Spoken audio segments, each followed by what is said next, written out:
Good morning, everyone. Can report 16 new cases overnight, 7 of them linked, the remainder still under investigation.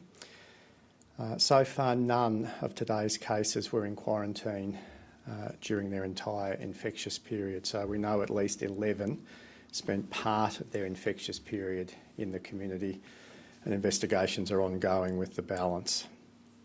On hospitalisation, we have 12 currently in Canberra hospitals.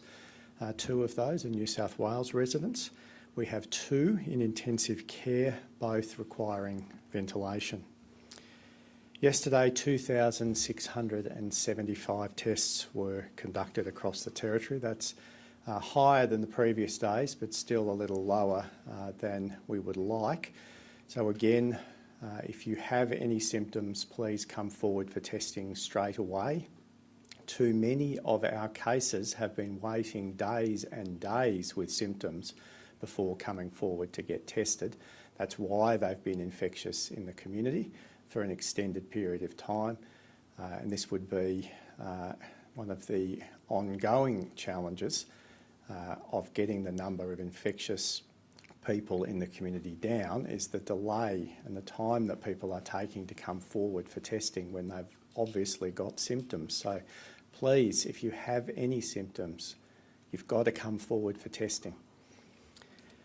Compliance activities continue across the territory and at our borders. The Australian Defence Force are now working with ACT Police and New South Wales Police at ACT border checkpoints. Over 2,000 traffic stops were conducted yesterday. In very simple terms, you should not be moving across the ACT New South Wales border unless you have an essential reason for travel. Now's not the time to be going for a trip into New South Wales. Yesterday, over 3,000 first doses were administered at ACT government mass vaccination clinics. We're still at the point of the vaccination rollout where first doses are the majority of our daily vaccinations. There are tens of thousands of unvaccinated people still in the ACT. They are mostly younger Canberrans who have bookings but are still waiting to get their first dose of a vaccine. At this point, less than 1/3 of Canberrans aged 16 to 39 are fully vaccinated, whereas if the population aged 40 plus are now over 80% fully vaccinated.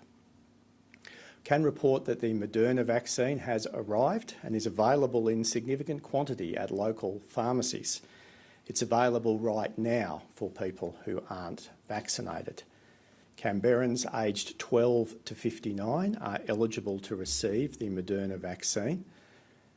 So if you jump online now, you may be able to get a Moderna booking today. Pharmacies right across the ACT have access to the Moderna vaccine, and there are bookings available. So jump online, you may be able to get your vaccine in the next few days if you can't get it today. Jump online, make a booking. We need you to get vaccinated. Today, ACT Minister for Skills Chris Steele and I announced a significant extension to the Job Trainer program in the ACT. This expansion will see around 2,500 additional free training places available.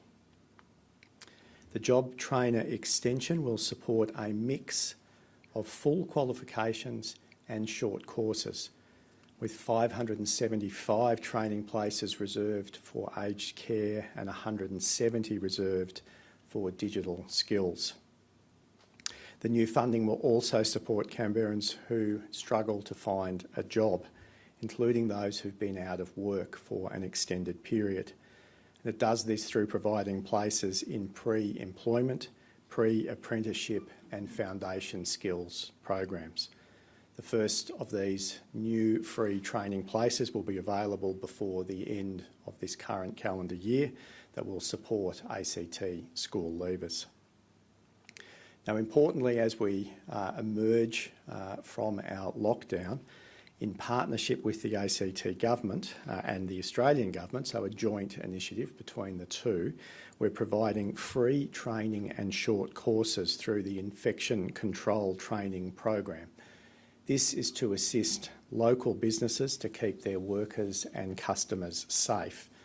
The program will support our city's safe and gradual reopening by giving workers in industries including retail, hospitality and personal services access to nationally accredited training on how to operate in a COVID-safe way.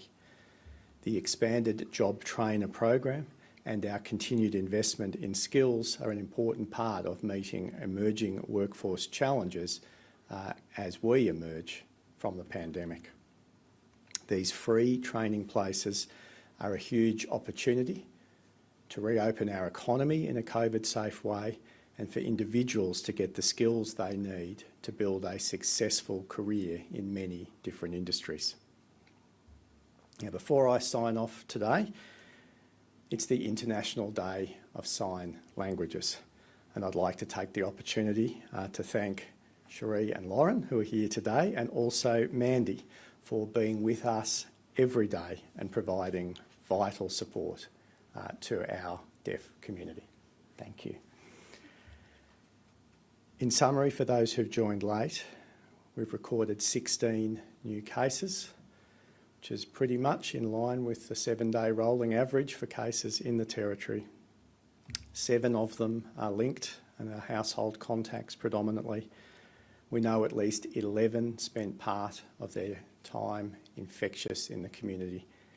We have 12 people hospitalised, including patients from New South Wales, a trend that will continue into the future. And we have 2 people in intensive care, and we send our love and support to their families.